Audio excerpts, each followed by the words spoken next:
Bueno, adelante. Sobre el tema, Hans.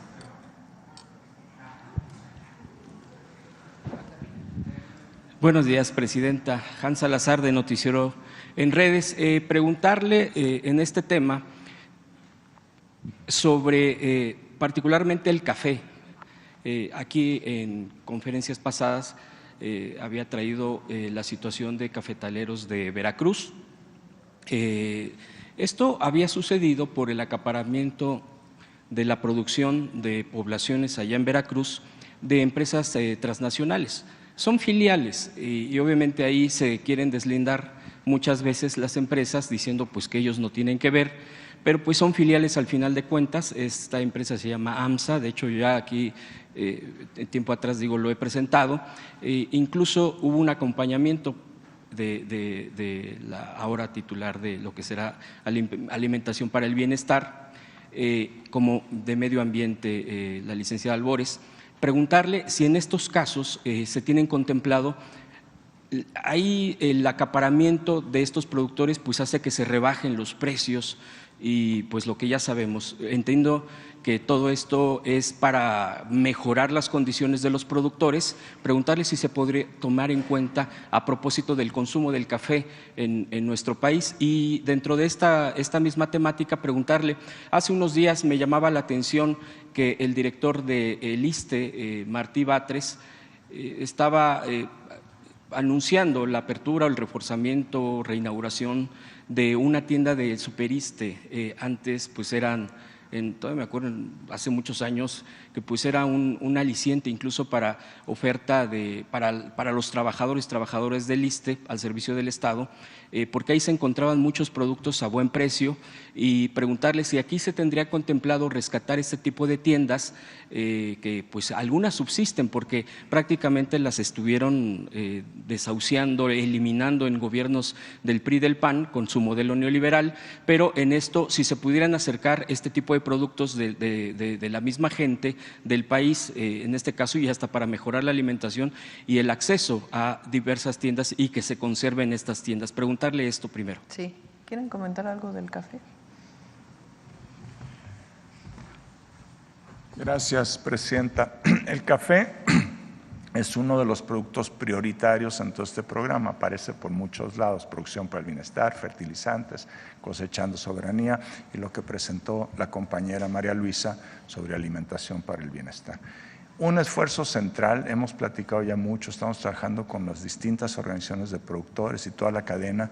Tenemos que acercar al productor a los mercados, como ha dicho María Luisa Albores, ¿no es cierto? Esa es la clave, que dejen de depender de los intermediarios, y ese es un esfuerzo central en muchos de estos programas. O sea, por muchos lados vamos a estar atacando el mismo problema: fortalecer la comercialización lo más directa posible del productor al consumidor. Incluye, por supuesto, Veracruz y toda la República y todos los productos.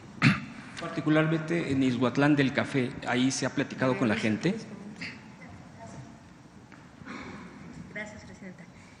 Gracias, Hans. Platicarles un poquito. Sí hicimos el seguimiento con los compañeros de Izhuatlán del Café y a partir de eso nació un certificado que es, nació en la Secretaría de Medio Ambiente y es un certificado de café de sombra, y lo da la Secretaría de Medio Ambiente para reconocer a los cafetaleros cuando cuidan un sistema agroforestal. Lo comparto porque fue una iniciativa que nace a partir de los compañeros de Izhuatlán del Café, pero también muchos productores recibieron bien esto, también los productores de café del programa Sembrando Vida. ¿Qué es lo que hace en este caso la Secretaría de Medio Ambiente al reconocer en la Dirección de Agroecología el café de sombra? En México producimos café, pero a través de sistemas agroforestales. No es en el caso de otros países como el caso de Brasil. En caso de Brasil es café a pleno sol y no es la variedad del café que tenemos acá. Allá es robusta. Entonces, por eso se vuelve importante, porque al tener un sistema agroforestal cafetalero, y por eso el certificado de café de sombra que nace a partir de este trabajo que hicimos con los compañeros y compañeras de Izhuatlán del Café, es reconocer que en el momento en que se siembra el café es un arbusto, entonces se siembra el café, requiere un estrato herbáceo que es la cubierta del suelo, después el arbusto del café, y el café requiere sombra. Entonces, por eso se vuelve muy noble, porque la sombra es natural, son de árboles, y al tener diferentes especies de árboles, lo que tenemos es diferentes tipos de animales y también de epífitas o de plantas que van arriba de estos árboles. Entonces se vuelve un sistema muy noble. Y quisiera compartirles, los cafetales más diversos del planeta Tierra no están en África, aunque el café viene de Etiopía, están en México, y lo hicieron posible quienes son productores de café y principalmente de las diferentes regiones indígenas de nuestro país. Ese es un regalo que le da México al mundo, el sistema agroforestal cafetalero, el sistema cacautal, como es la milpa también. Es un regalo que se hace. Quería compartir eso. Gracias. ¿Y sobre las tiendas, Presidenta? Sí, otra vez me quedé aquí con el sistema agroforestal. Sí, Presidenta, le preguntaba sobre las tiendas de Superiste. Ah, sí, perdón.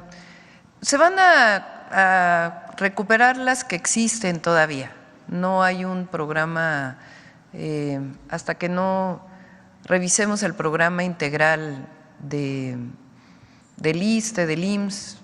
Hemos estado trabajando muchísimo sobre el tema de salud y en general de seguridad social, y lo que va a hacer en el ISSSTE es aquellas que existen todavía, esas se van a fortalecer y renovar. ¿Podría explorarse la conexión con este? Sí, por supuesto.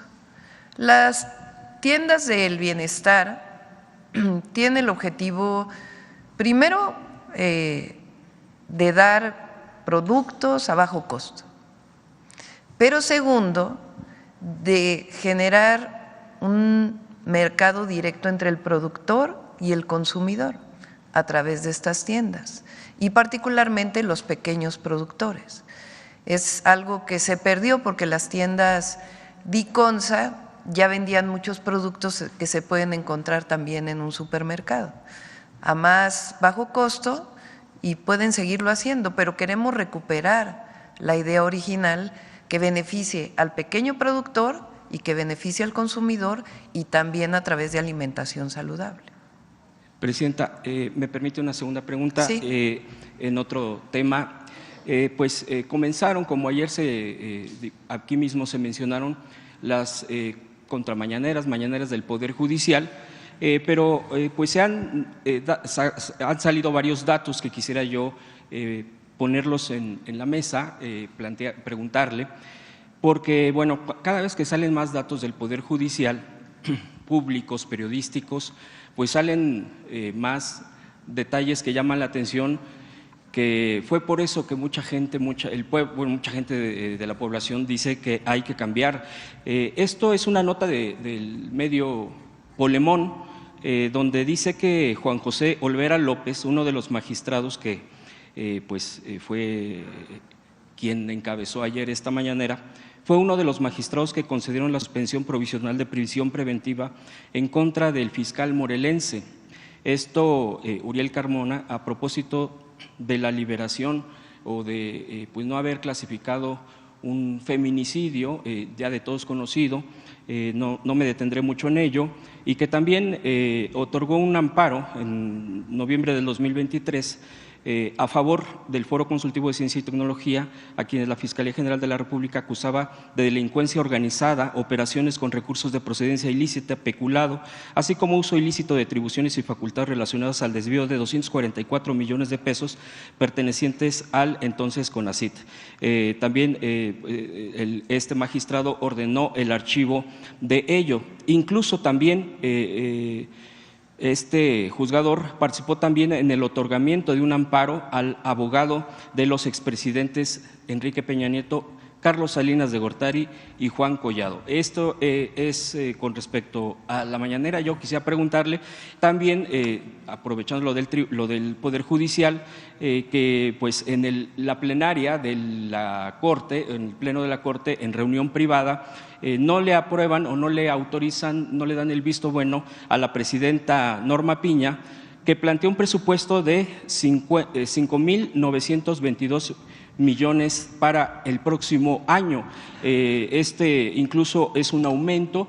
Una de las cosas que está trascendiendo es porque no se está ajustando precisamente lo que ya está en la Constitución, que se impulsó como reforma judicial, pero que ya está en la Constitución, que se tendría que ajustar este tipo de costos, quitando los fideicomisos, ajustándose los salarios. Preguntarle sobre estos dos temas en torno al Poder Judicial, Presidenta. Sí, ya otra vez hay una campaña, curiosamente, de García Luna ya nadie habla. Y ahora es el gran tema del desacato de la presidenta de la República. Ayer esta jueza que promueve esta suspensión, que pues ya salió públicamente a través de un medio de Milenio su historial,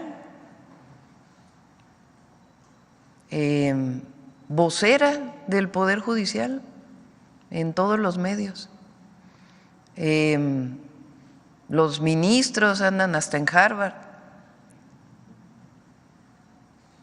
Otra vez una campaña así, pero que en México no hay Estado de Derecho, que se acabó la justicia.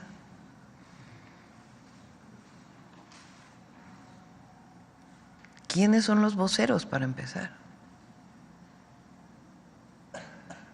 Y segundo, quien está violando la ley son ellos, ellas, las y los jueces que están defendiendo estos amparos frente al poder, a la reforma al Poder Judicial constitucional. Dicen que por derechos humanos. ¿Cuál violación a los derechos humanos? Bueno, están en paro y no hay ninguna represión, hacen manifestaciones, no hay ninguna represión. Eso no quiere decir que tengan la razón, por eso hay un debate público. Pero además, el pueblo de México tomó una decisión, que fue la reforma al Poder Judicial. Más personas de las que votaron por nosotros el 2 de junio están a favor de que se elijan a jueces, juezas, magistrados, magistradas, ministros y ministras por voto popular. Entonces, ellos violan la ley de amparo pública y notoriamente, y se les abre las puertas de muchísimos medios. Yo no digo que no les abran las puertas, pero que tengan un balance. La imparcialidad, la objetividad tiene que ver con eso, una posición y la otra. Pero además, si algo estamos haciendo en México, y va a ser un ejemplo al mundo, aunque en Harvard digan otra cosa, la elección del Poder Judicial va a ser un ejemplo,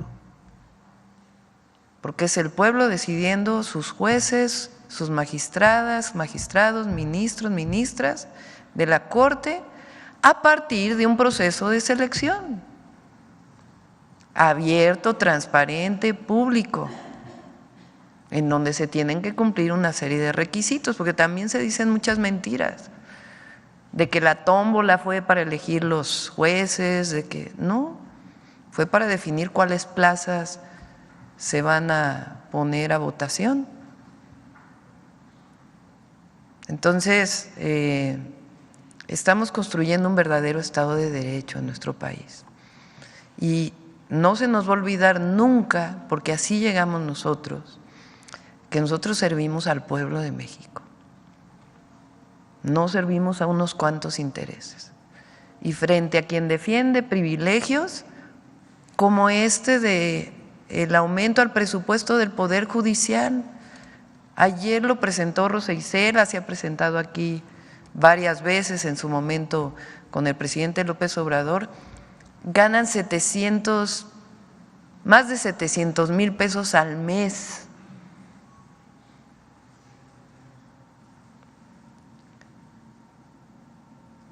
¿Por qué tienen que ganar 700,000 pesos al mes?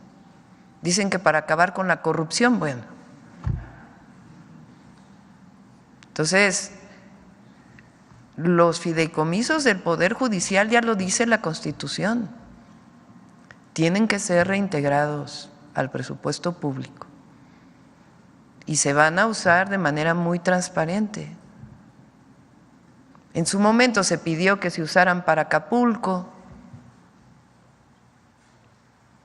A lo mejor de nuevo podemos usarlos para Acapulco. Por cierto, aprovecho un paréntesis, el domingo vamos a dar una conferencia de prensa en Acapulco de todo lo que hemos hecho después del huracán John y en todo Guerrero, no solamente en Acapulco. Cierro paréntesis.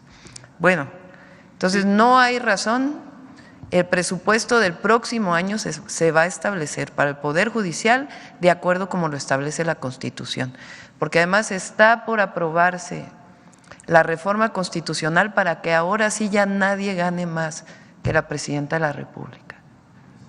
Y sobre el tipo de personajes, de juzgadores, prácticamente con estos antecedentes dando una mañanera, ¿qué opina, Presidenta? Pues que lo valore la ciudadanía. Yo decía al revés.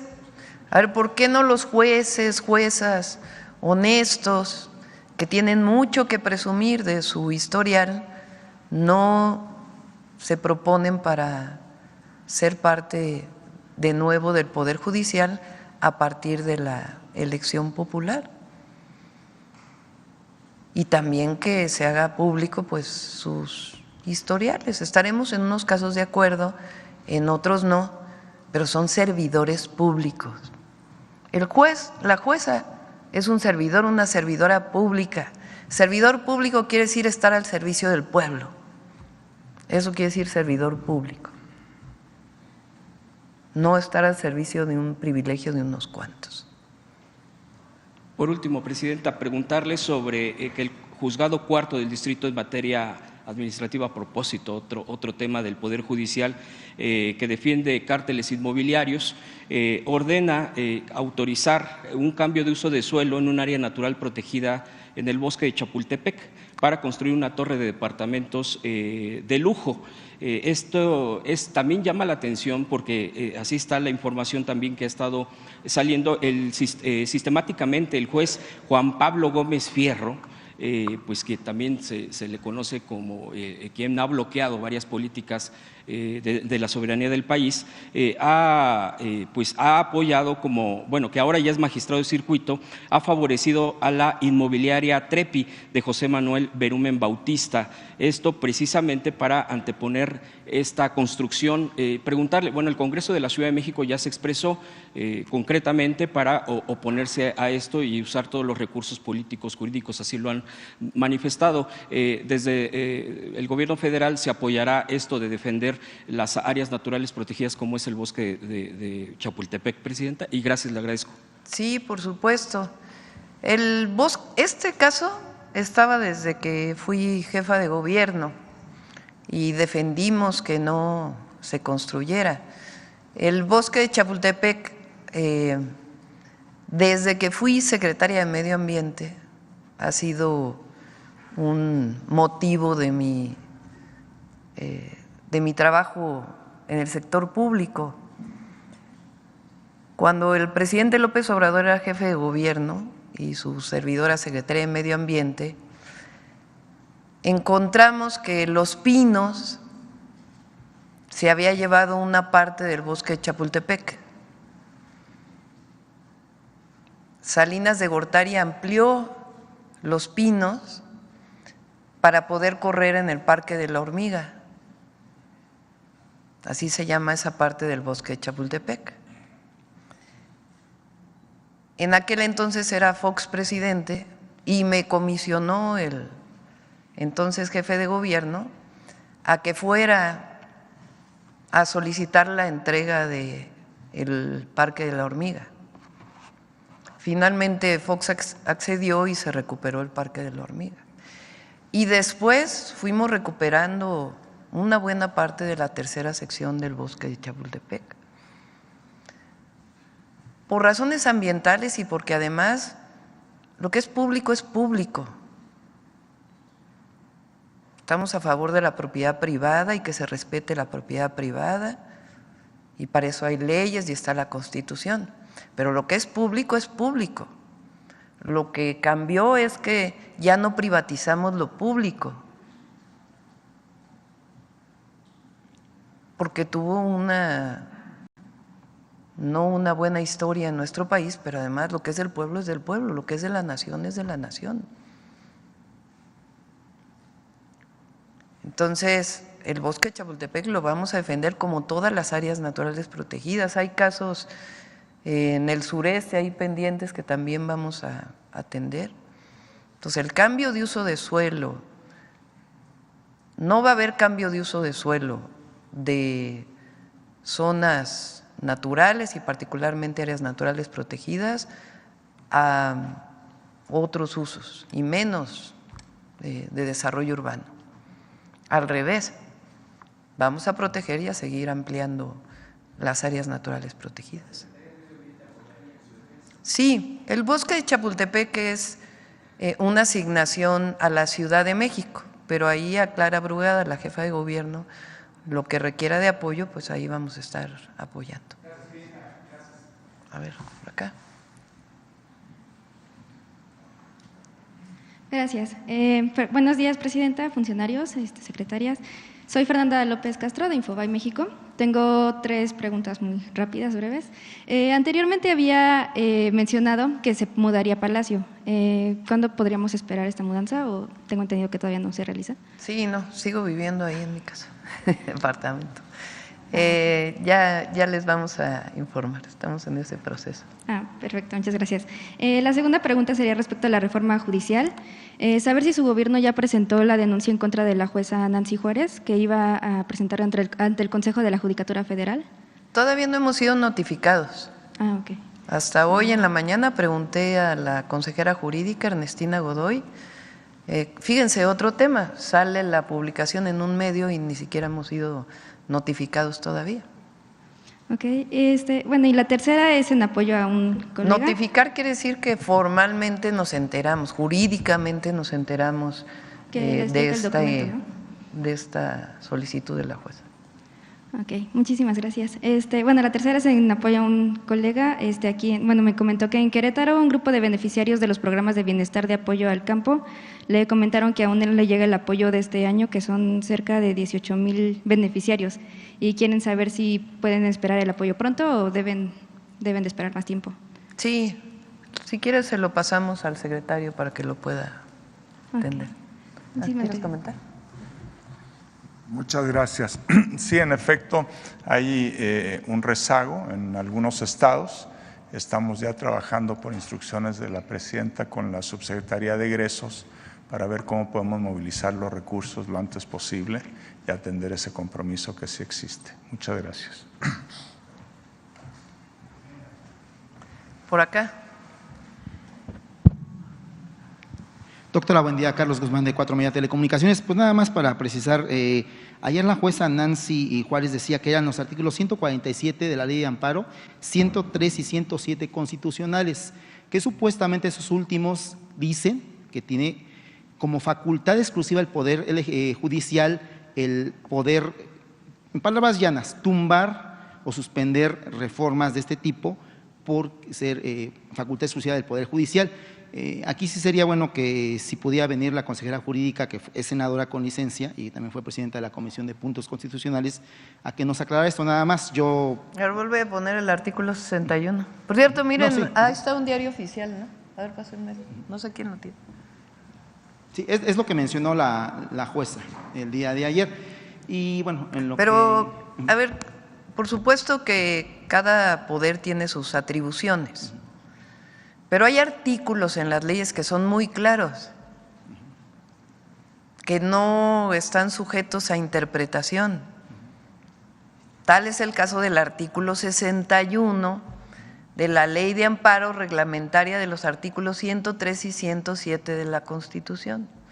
Artículo 61. El juicio de amparo es improcedente. 2 puntos. 1. Contradicciones o reformas a la Constitución Política de los Estados Unidos Mexicanos. Díganme ustedes qué interpretación tiene eso. Es llano, simple llano, punto. O sea, ¿de dónde podemos? No dice ahí, salvo en los casos de reformas al Poder Judicial. No, no lo dice. Dicen cualquier reforma constitucional. Tampoco dice salvo en los casos que me afecte no. Cuando hay una reforma constitucional, que ayer lo vimos, para que haya una reforma constitucional tienen que aprobarlo 2/3 partes de la Cámara de Diputados, 2/3 partes de la Cámara de Senadores, la mayoría de los congresos estatales y de la Ciudad de México. Y una vez que ocurre eso, entonces viene el cambio constitucional. Y la Ley de Amparo dice, es improcedente, o sea, no se puede aplicar la Ley de Amparo contra adiciones o reformas a la Constitución Política de los Estados Unidos Mexicanos. Eso lo sabe la jueza. Lo que pasa es que buscan formas que no tienen que ver con la ley. Por eso digo, quien está violando la ley es ella, quien está vulnerando el Estado de Derecho es ella. Nosotros estamos siguiendo la Constitución y la reforma constitucional tal cual fue aprobada.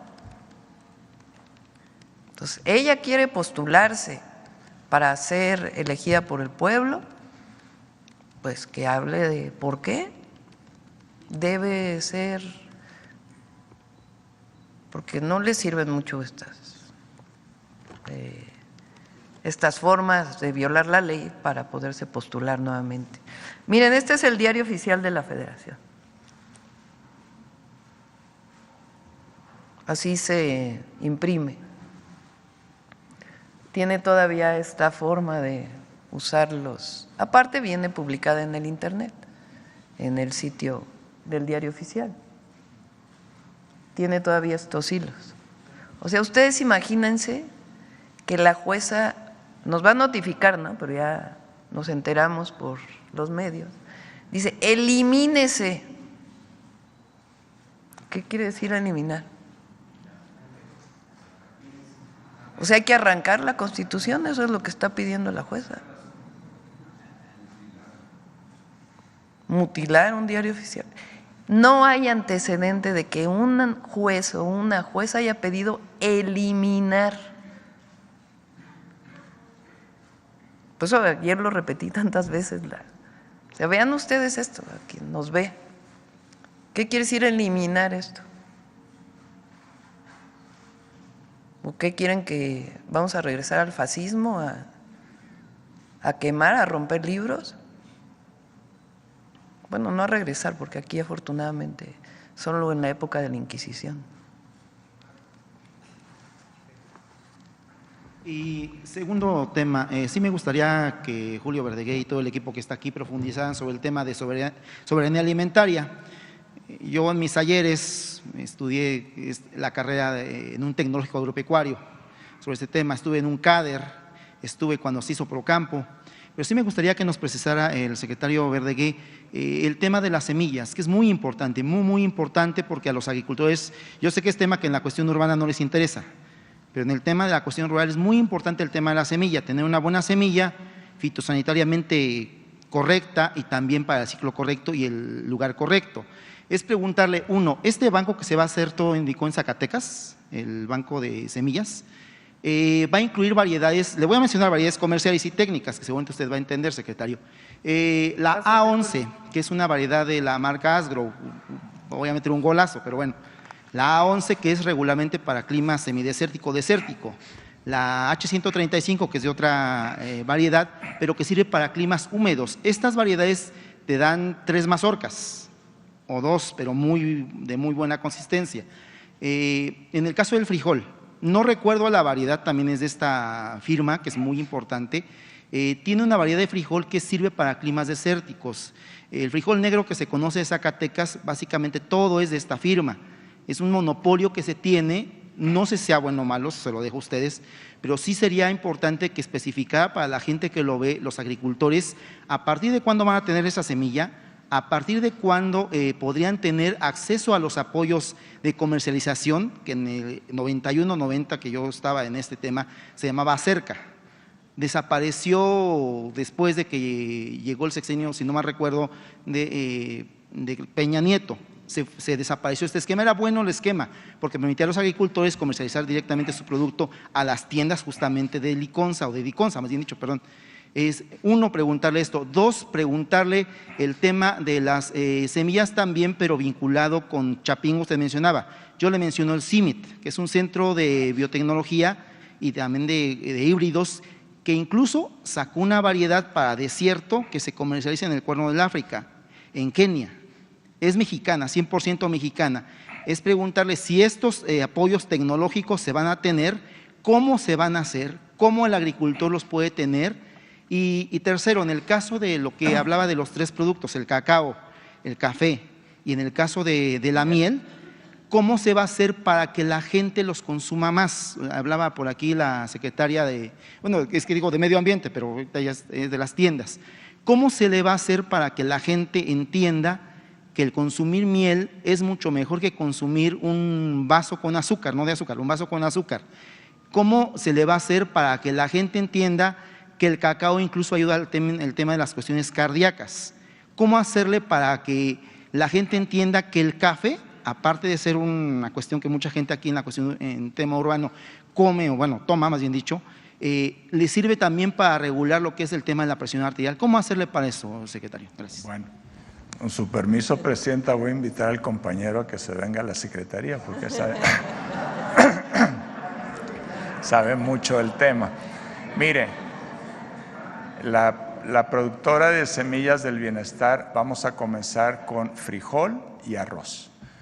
¿Por qué con frijol y arroz? Son productos que por razones técnicas que usted seguramente conoce muy bien, no hay un suficiente abastecimiento de parte de las empresas semilleras. Entonces los productores se han ido quedando con semillas pues, que se les van degenerando año con año. Si queremos ser autosuficientes en frijol y aumentar mucho la producción de arroz, hay que empezar por ahí. Tenemos muy poquito frijol y arroz de muy buena calidad en México. Entonces, tenemos que multiplicar esa semilla. Es un proceso técnico, no los aburro con los detalles, pero estamos recogiendo la semilla que hay, comprándola, ¿verdad? Y la tenemos que empezar a multiplicar con agricultores que son muy líderes, mientras se crea esta productora de semillas del bienestar. Ya después lo hará la propia productora. Vamos a arrancar con eso. En el caso del maíz, claro que nos interesa. Miren, productores del estado de Puebla, hace no mucho nos decían, ¿sabe qué? Las variedades tradicionales que usaron mis padres, mis abuelos, ya no están funcionando, porque cambió la lluvia, la temperatura. Necesitamos nuevos tipos de variedades de semillas. Estamos trabajando con todas las fuentes posibles, incluyendo con la Secretaría de Ciencia. Entiendo que se le va a proponer a la Presidenta que uno de los programas estratégicos tenga que ver también con el rescate de nuestros maíces criollos.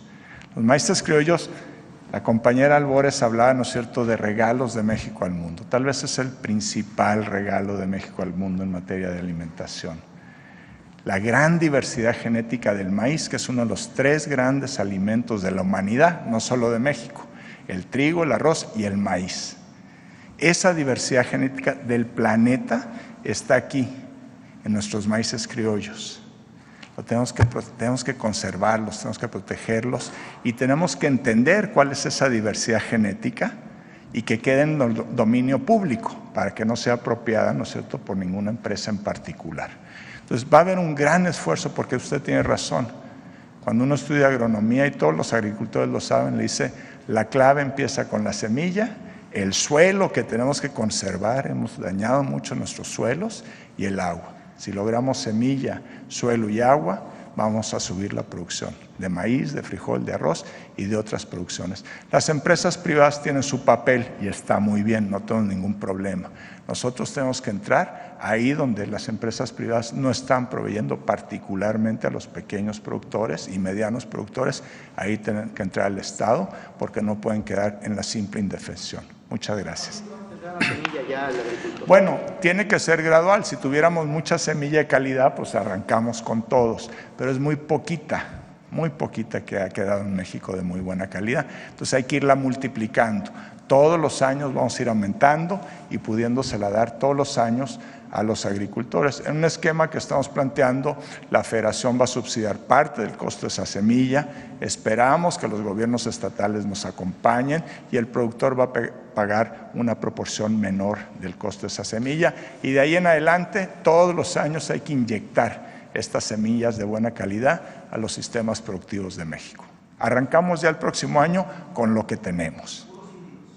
No, estamos explorando todas las opciones de acuerdo a las realidades y necesidades de cada zona productiva. No es lo mismo el arroz en Zacatecas que lo que queremos hacer, por ejemplo, en Tabasco, en Veracruz, ¿no es cierto? México tiene una enorme diversidad y tenemos que asegurarnos que hay variedades adecuadas a las distintas realidades. ¿Perdón? Que no son transgénicos. No, eso sí.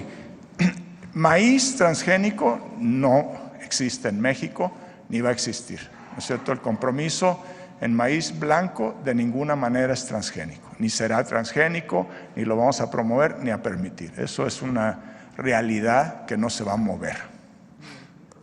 Y el frijol, no hay transgénicos de frijol, entonces seguimos avanzando con las variedades que existen.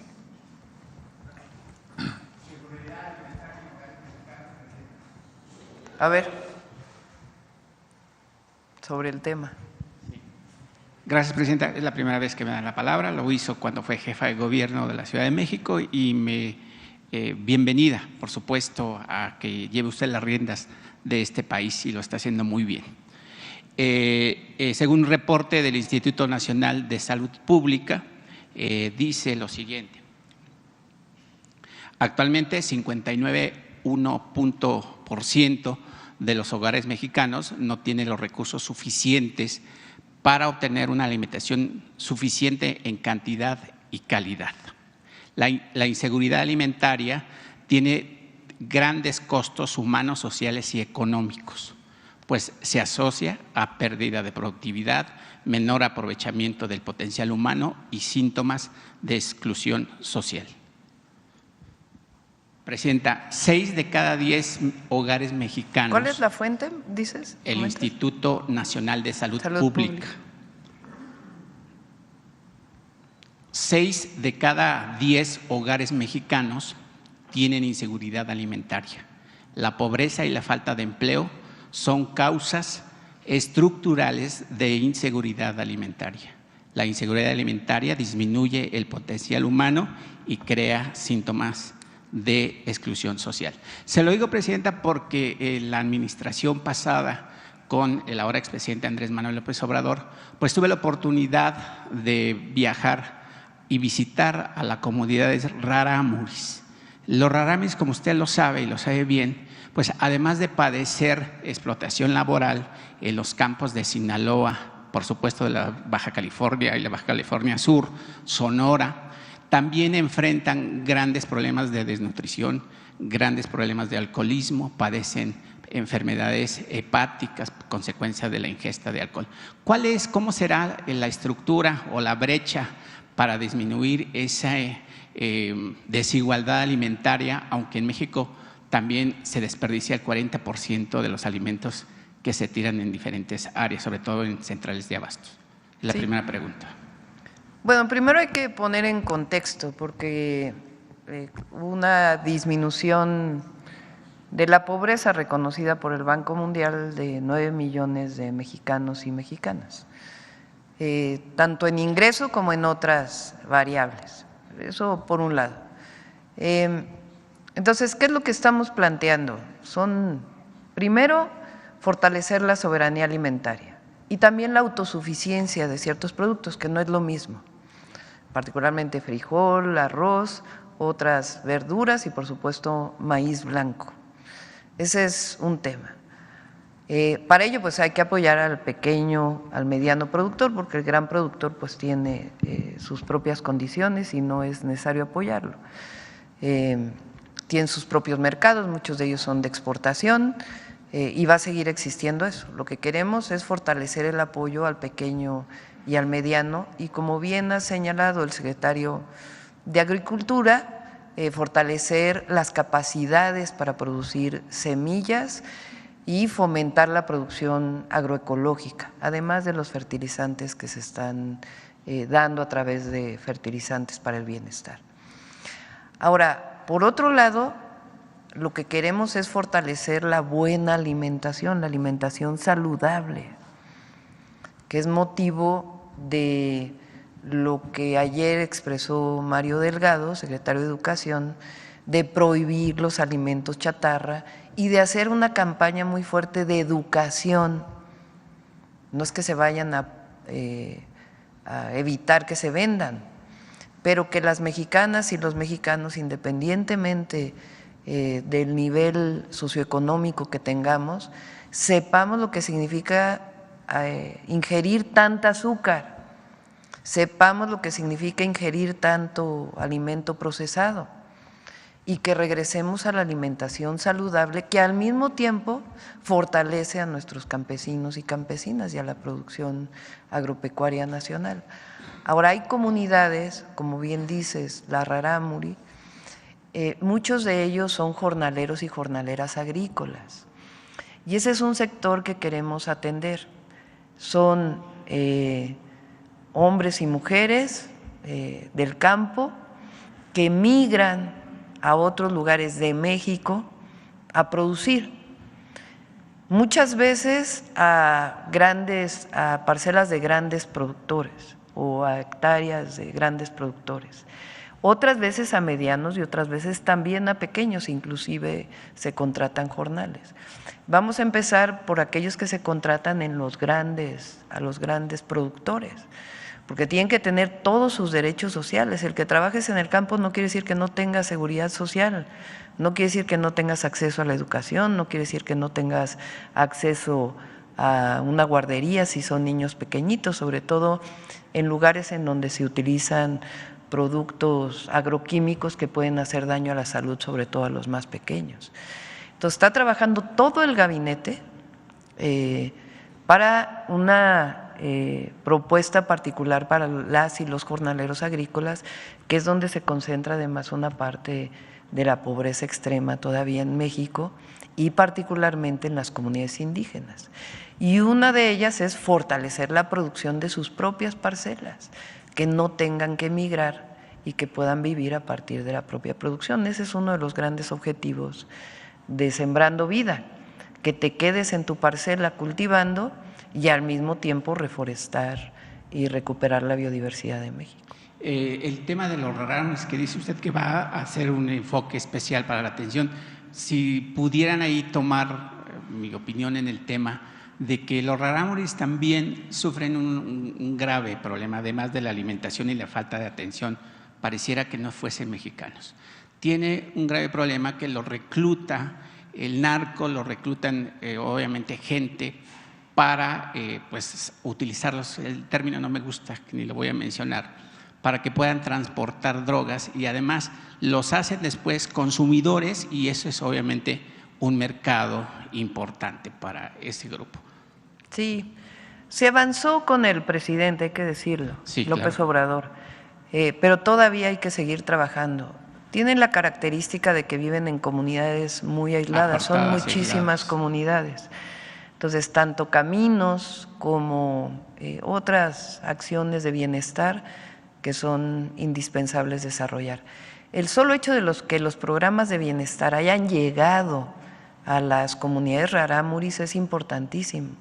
Las y los adultos mayores tienen su apoyo, las y los niños, la mayoría de ellos tienen apoyos para ir a la escuela, porque en el caso de comunidades indígenas es universal la beca para niños y niñas, y ahora la vamos a fortalecer.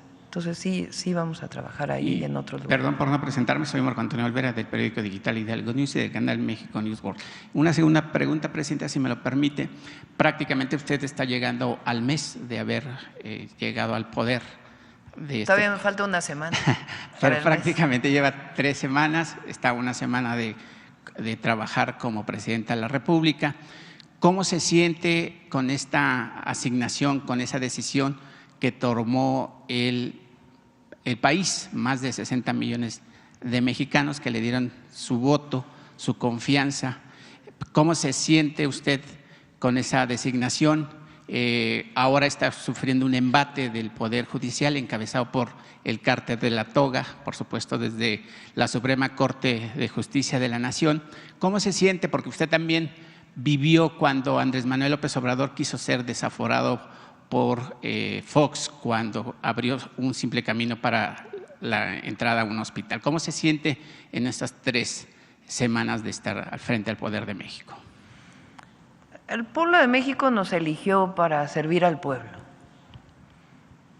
Y durante 6 años, pasando por la revocación de mandato, es nuestra tarea fundamental, servir al pueblo. Y mientras estemos cerca del pueblo y sirviendo al pueblo, nos va a ir bien a todos y a todas, y también personalmente. No hay nada más hermoso que servir. Y por eso me siento afortunada. Pero además me eligieron 36 millones de mexicanos y tengo que gobernar para todos y para todas, pero con un proyecto de nación. Y estamos fuertes, estamos bien. ¿Y qué nos da esa fuerza? El pueblo. Y así va a seguir. Gracias, Presidenta.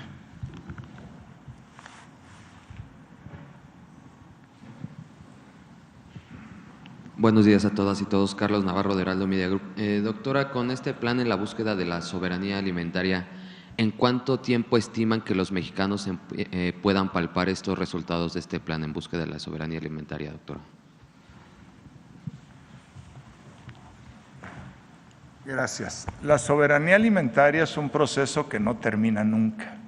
Si cada día cuidamos más nuestros suelos, somos más soberanos. Si cada día tenemos más ciencia y tecnología para producir buenos alimentos saludables, somos más soberanos. Lo que queremos, ¿no es cierto?, es que a lo largo de este sexenio, lo que ya dije, las personas que viven y trabajan en el campo, que nos dan de comer, vivan mejor. ¿Cuándo se empieza a sentir eso? Ya se está sintiendo con el gobierno del presidente Andrés Manuel López Obrador, y todos los días seguiremos avanzando. El agua, pues ya estamos arrancando, ya estamos trabajando con los distritos de riego con Conagua para preparar este enorme programa de tecnificación. Eso arranca el próximo año, de cientos de miles de hectáreas que vamos a tecnificar. Eso es soberanía alimentaria. Vamos a cuidar más los bosques, vamos a bajar la deforestación causada por cultivos, incluso algunos de exportación, y por la ganadería. Todo eso es soberanía alimentaria. No es que hoy hay y mañana, hoy no hay y mañana sí hay. Es un proceso que todos los días vamos a avanzar en todos los programas que he dicho. Y cada avance de esos programas es un poco más de soberanía alimentaria.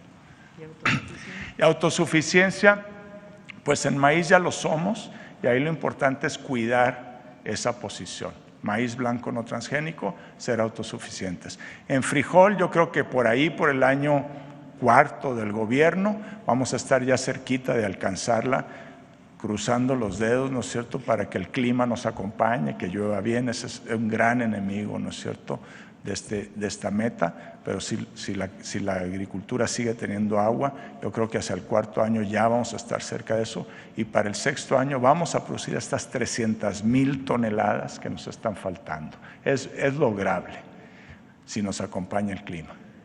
Gracias. Presidenta, preguntarle, hoy en el Heraldo de México se publica una encuesta donde el 75% de los encuestados avala la estrategia de seguridad que plantearon el pasado 8 de octubre en medio de un contexto complejo para algunos estados como Chiapas o Sinaloa. ¿Qué opinión le merece este respaldo? Primero, siempre agradecer el respaldo y la confianza de las mexicanas y los mexicanos. Vamos a dar resultados en seguridad. no es de la noche a la mañana, pero estoy convencida de que la estrategia es correcta y la voy a repetir. Atención a las causas no se nos puede nunca olvidar.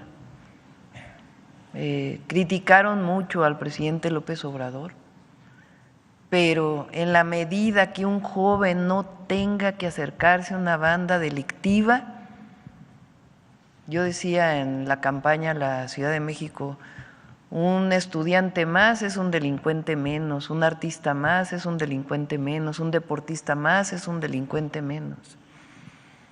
En la medida que atendamos todavía más a las y a los jóvenes, a las y los niños, en esa medida va a disminuir, porque no se acercan a ser base social de ningún grupo delincuencial ni ser parte de algo que durante años se vio todavía en series de televisión, como si fuera una opción de vida. No, la delincuencia es una opción de muerte y más la delincuencia organizada.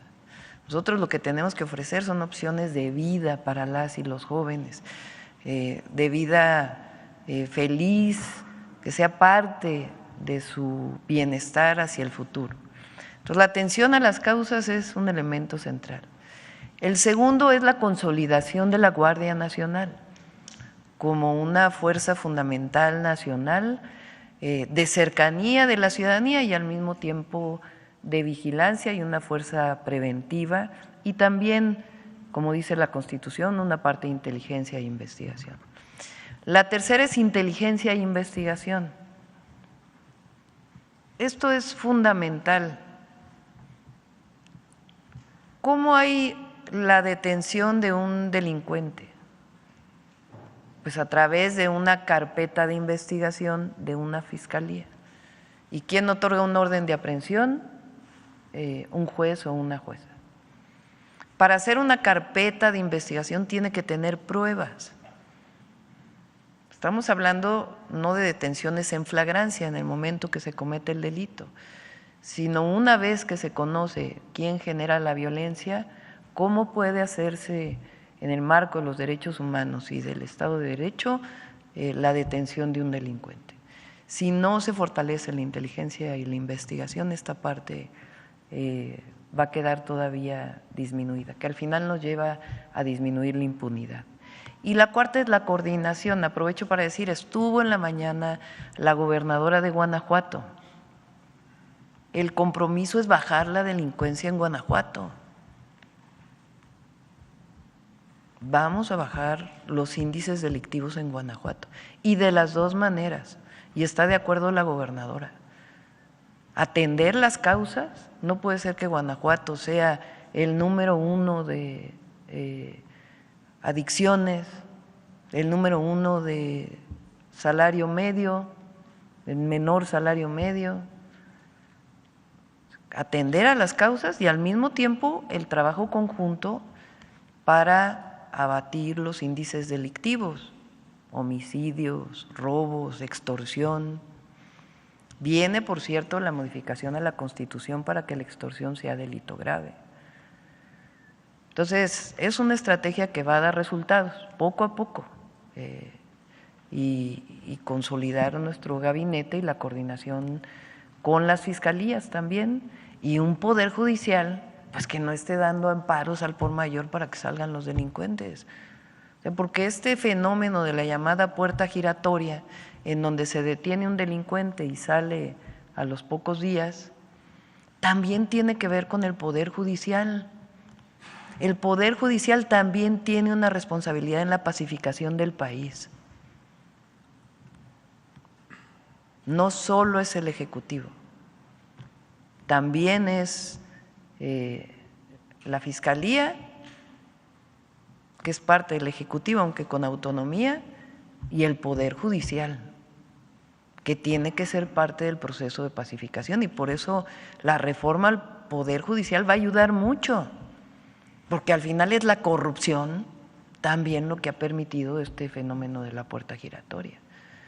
Entonces, decirle a la gente que vamos a trabajar, que no es el regreso de la guerra contra el narco, no queremos eso. pero sí una estrategia que tenga atención a las causas y disminuir la impunidad. Gracias. También preguntarle… ¿En Guanajuato se van a reforzar la seguridad en algunas ciudades? ¿Va a haber más? Se está trabajando en particular en Celaya, en León, pero no solamente, porque a veces te concentras en unos municipios y puede irse la delincuencia a otros. Entonces, en este momento, desde que llegamos, en Celaya ya venía desde antes y en León se entró con un programa de atención a las causas muy importante, desde la administración anterior. Y ahora estamos fortaleciendo el trabajo, particularmente en estos dos municipios, pero no solo, es un trabajo integral para todo el Estado. Presidenta. Sí, el fiscal se va, ya lo dijo la gobernadora, va a presentar su renuncia, es lo que ella planteó, no lo dijo solo aquí, sino ya lo había manifestado públicamente, y qué bueno, porque requiere también sanearse la Fiscalía. Preguntarle, Presidenta, de acuerdo con datos del INEGI, para ser precisos, del indicador de actividad económica, señalan que hubo una contracción tanto en septiembre como en agosto en la economía, principalmente de las actividades secundarias. ¿Si les han entregado algún reporte y de qué forma revertir esta tendencia en la economía? Hay una disminución particularmente en sector primario, y tiene que ver con la sequía principalmente de los últimos 2 años. El próximo año va a ser mejor por las lluvias y además lo que queremos, el presidente amplió, López Obrador, los distritos de riego y eso va a ayudar mucho. Y todo este programa que estamos planteando nos va a ayudar a que el sector primario no caiga el PIB ni la producción. Ya por último, ¿tiene contemplado reunirse hoy con senadores, doctora? No, ellos van a tener una reunión, lo leí no me acuerdo en dónde, con Morena, van a tener los senadores y diputados de Morena con la presidencia de Morena. Entiendo que va a haber una reunión, pero no, ya partido es partido y gobierno es gobierno. Acá. Ya son 9:10, ya vamos a ir cerrando. Gracias, doctora. Eduardo Ortega, del periódico El Financiero. En primer lugar, quiero preguntarle en torno a los comités de evaluación que forman parte de la reforma del Poder Judicial, que tienen que instalarse, entiendo que es antes del 31 de octubre. Entonces, en este contexto ya hay una disputa entre diputados de Morena y senadores de Morena, de que a quién le tocan 3 y a quién le tocan 2. Entonces, en ese sentido, me gustaría preguntarle qué llamado les haría ante este choque o disputa que tienen los diputados y los senadores de Morena. No tengo conocimiento de que haya conflicto ahí. Hay muy buena relación entre todos los legisladores de Morena. No digo, puede haber algunas diferencias, es normal, pues claro. Pero así de que hay un choque y eso, no en tengo ese sentido, información. ¿cuándo el Ejecutivo ya tendría los nombres o los daría a conocer? Sí, pues la próxima semana es 31. ¿Qué día es miércoles? El jueves es 31 y antes de eso estaríamos dando a conocer los 5 nombres. Muy bien.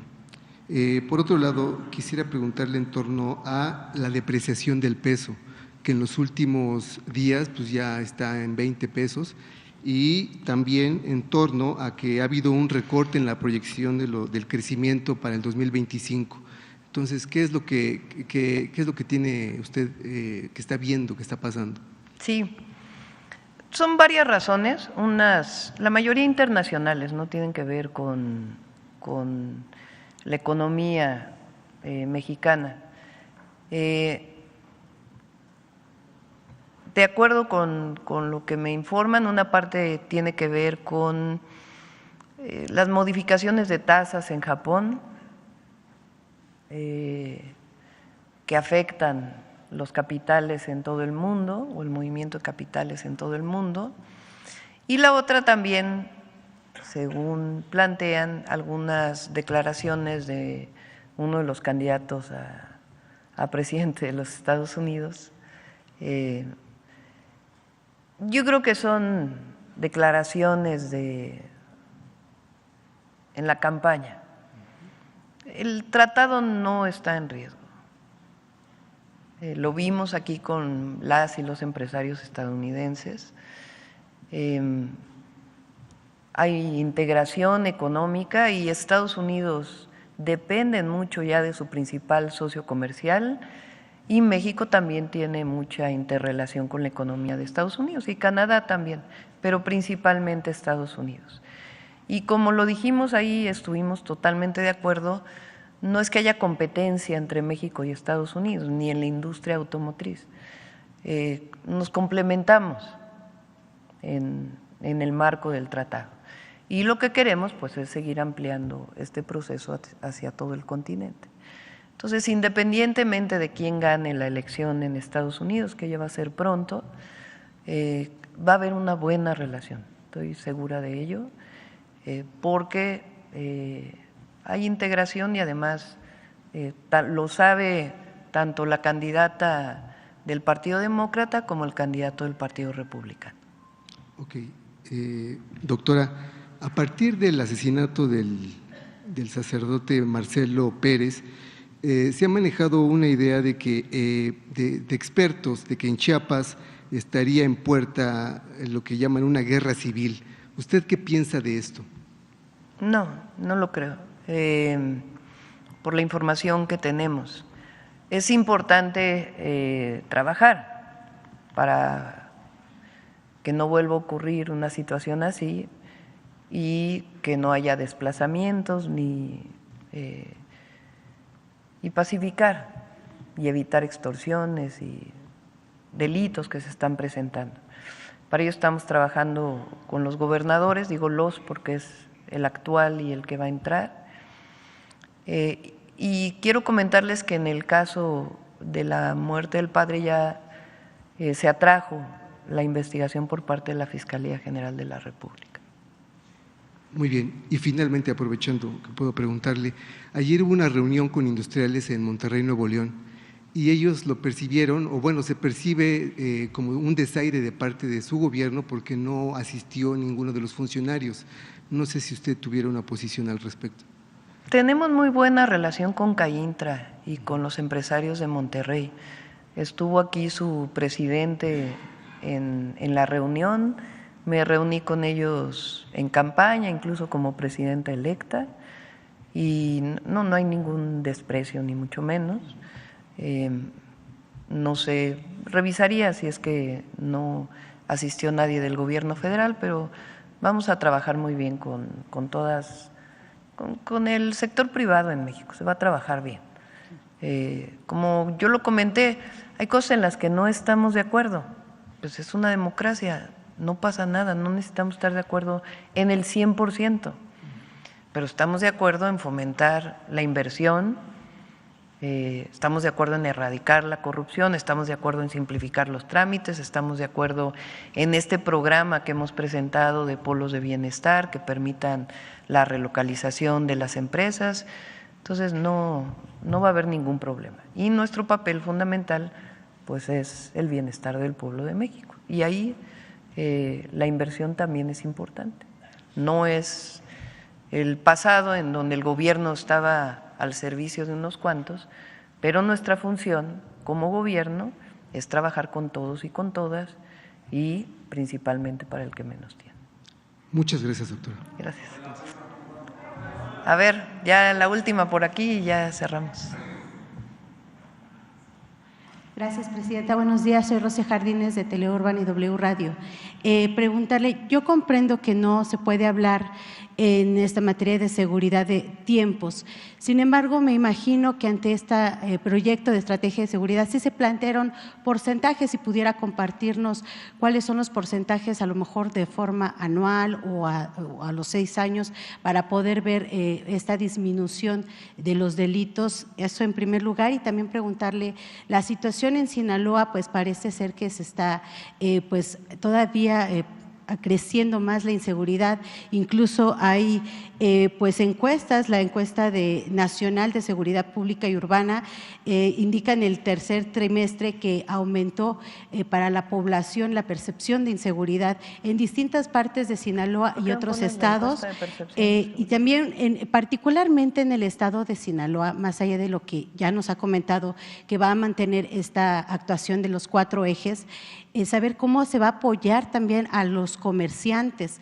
Hay pues pérdidas importantes, 300 comercios cerrados, 14,000 millones de pesos perdidos, más de 1,500 empleos que también se han perdido por esta situación de inseguridad, incluso hasta en los deportes ha habido modificaciones porque no pueden realizarse algunos eventos en algunas partes de Sinaloa. Entonces, a ver si va a haber alguna estrategia del gobierno, Presidenta, para poder ayudar en este sector. Hay estrategia. Miren, esta es la encuesta que salió ayer del INEGI. Percepción social de inseguridad. Es el punto más bajo desde… Ayer lo comentó Jesús en esta gráfica está 2013, ¿no? Desde el 2013 al 2024, para quien nos escucha, ¿qué quiere decir esta encuesta? Es una encuesta que hace el INEGI y le pregunta a la gente en el momento si se siente seguro o no. Eso es percepción. Entonces, en el país, la gente se siente más segura ahora que en el 2018. Es más, que en el 2013. ¿Y qué pasará entonces en estas ciudades, Presidenta? Porque según esta encuesta… Pues hay que recordar qué fue lo que pasó en Sinaloa, de nuevo. ¿Y por qué se da o sea, todavía no hay la explicación de parte de Estados Unidos? Y vamos a seguir insistiendo en ello. ¿Les va a dar algún tiempo a Estados Unidos, Presidenta? No, pues para depende de ellos. Pero eso no quiere decir que nosotros quitemos el dedo del renglón. ¿Cómo fue que se dio esta detención? Porque hay coordinación y va a seguir habiendo coordinación, pero tiene que haber coordinación, tal cual. Y en el caso de Sinaloa, por supuesto que vamos a proteger a la población, por supuesto. Pero Sinaloa pues es un caso especial por lo que ocurrió hace 2 meses ya prácticamente. Y en los otros casos va a disminuir los índices delictivos, va a funcionar la estrategia. También vamos a trabajar ahí. Ahí se siente 91% insegura la población. Sí, hay zonas en el país donde ha crecido, pero en la mayoría del país han disminuido. Eso no quiere decir que… O sea, todavía 58% se siente inseguro en todo el país. Y tenemos una estrategia territorializada y estamos trabajando con los gobiernos de los estados y va a dar resultados la estrategia. Vamos a cerrar. Este llamado a Estados Unidos, Presidenta, si me permite, va a ser importante para la relación, digo, para poder aclarar, va a ser importante el que respondan. ¿Va a ser importante para la relación que tienen ambos gobiernos? El secretario de Relaciones Exteriores, recuerden lo que comenté, la relación ahora con el embajador es a través de la Secretaría de Relaciones Exteriores y se han estado reuniendo con grupos en particular sobre varios temas que interesan a la relación bilateral y al tratado y vamos a seguir reuniéndonos. Pero esta respuesta no afectará en nada, si responden o no sobre el mayo, no. Es importante al pueblo de México y a su pueblo. Muy bien, Presidenta, nada más si me permite rápido 2 temas. ¿Qué le respondería a esta situación que pasó en Harvard hace un momento usted? lo había comentado, pero ¿qué les respondería ante estas risas que hubo cuando el ministro Ortiz Mena… pues que nadie se burla de los mexicanos y las mexicanas. El pueblo de México tomó una decisión y la elección de jueces, juezas, a mí me toca defender a mi pueblo y a mi país y a mi patria y a todos los mexicanos también. Entonces, será muy reconocida la escuela de Harvard, pero sería bueno que la escuela de Harvard hiciera una investigación sobre la corrupción en el Poder Judicial mexicano y cómo en México se toma una decisión que existe en Estados Unidos. O sea, en Estados Unidos jueces se eligen, es más, hay estados de la República en Estados Unidos que los jueces se eligen por partido político. La burla fue en la cuestión de los requisitos que se está poniendo. Vamos a dar ejemplo al mundo con la reforma al Poder Judicial, estoy segura.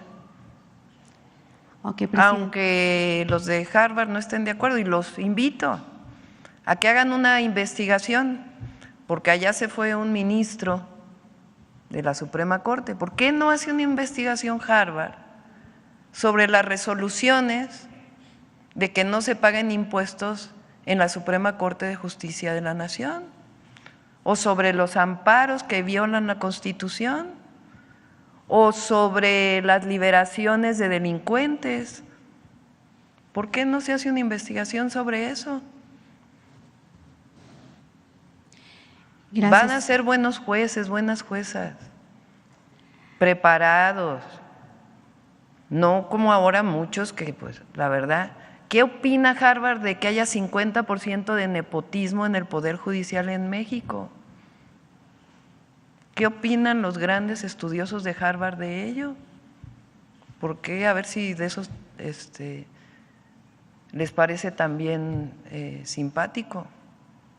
Entonces, la decisión que se tomó es una decisión responsable y la elección de jueces, juezas es responsable.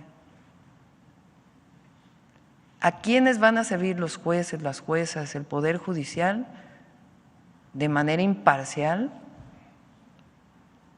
al pueblo y a la nación y a los intereses que están establecidos en la Constitución y en las leyes. Lo que queremos es que en México haya justicia,